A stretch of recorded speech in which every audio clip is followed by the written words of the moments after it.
ti sy'n biad y bleidlais drwy'r post. Nid unrhyw un sy'n dy fygwth.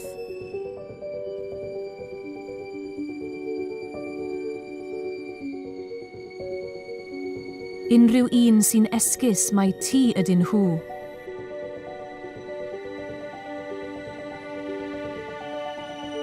Neu unrhyw un sy'n ceisio dy lwgrwobrwyo.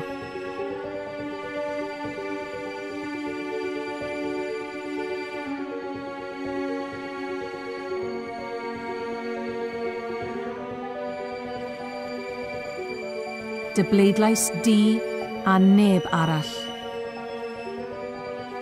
Os bydd rhywun yn ceisio cymryd y bleidlais, ffonia Crime Stoppers yn ddi-enw ar 0800 555 111 neu gellu fynd i crimestoppers-uk.org/cy.